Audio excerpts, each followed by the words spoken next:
going on, guys? We're doing our life lesson today. So, life lesson of the day is your financial future. And what is that going to mean for you? So, I have to ask these questions. Do you have a long term savings plan? Do you have a portfolio? Are you investing in properties? Maybe in cryptocurrencies? Anything? Do you have any sort of long term savings plan? A lot of people don't. Uh, and then when it comes time for them to want to retire, they end up not being able to, and they have to go work at Walmart or McDonald's or something just to make ends meet, if you will. So that's what we're going to talk about.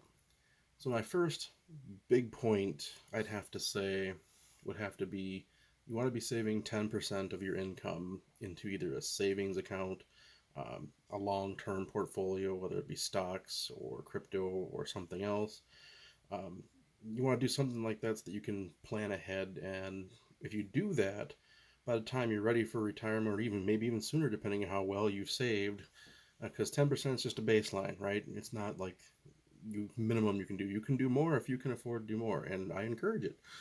Um, so that's where I would start is start looking at what do you have for the long term savings and what is your plan for that. If you need some ideas, um, for as far as like a stock portfolio, think about things that you use every day. Um, Things that have been around for 10 years or so and that you think will still be around for 10 more years and invest in that. That's always a good thing to think about when doing that. You don't want to grab the newest and greatest thing because you don't know if it's going to be around here in 10 years.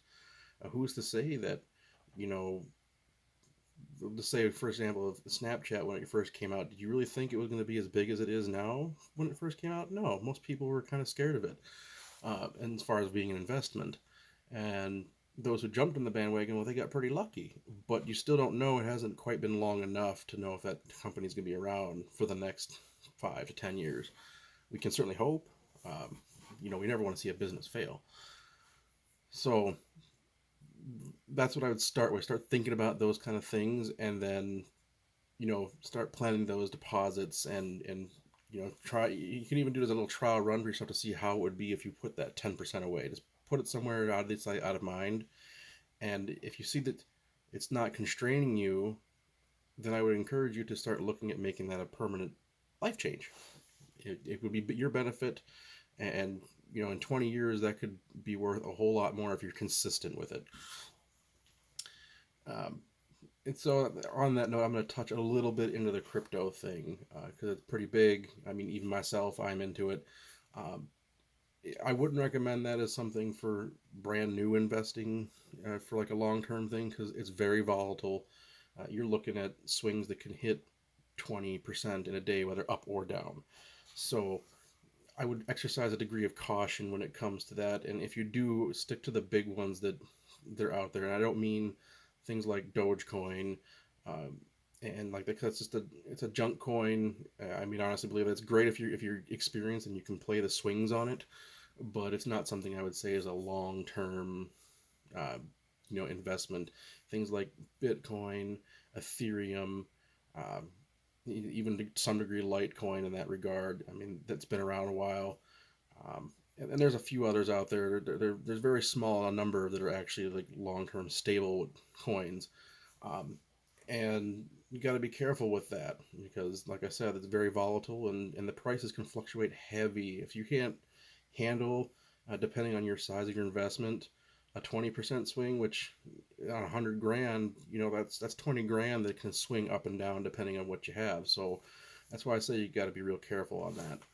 Um, so that's my lesson today is plan for your financial future. If you wait and wait and wait, it's never going to get done, and it's just going to take you longer to achieve what you're looking to do for your long-term financial stability, if you will. um, and one thing we didn't touch on is that you can also look at something like investment properties if you're into the real estate idea of investing. That's a great thing to get into if it's something you want to do. Uh, a lot of these rich folks, they didn't get rich just working all the time or, you know, playing little piddly stocks here and there. They invested that money into something that gives them a better return. And real estate is something that you don't see a lot of value changing on, without some godlike event that causes the property to be destroyed. And even then, there's insurance and stuff for that anyway. So, um, real estate is one of them things that's going to be around for a long time, and it's one of the safer things. So that the longer you own it, the more equity you have into it, so the less riskier it becomes. And the same thing with stocks. The longer you own it, the less riskier it becomes. So that's kind of my financial life lesson, if you will. I'm not a financial advisor, so take everything I say with a grain of salt. I'm just trying to give you my experience and what I see and what I know from experience. So that's what I'm going to leave it as. If you'd want some recommendations for a crypto exchange, if you want to go down that road, or a platform to do like a long-term stock portfolio, I'll link those down below. You don't have to use my links. Don't care. I don't really get anything out of it anyway. So it's just those are the ones that I use. Whether or not you use them or not, it's completely up to you. And that's all I got. Talk to you guys next time.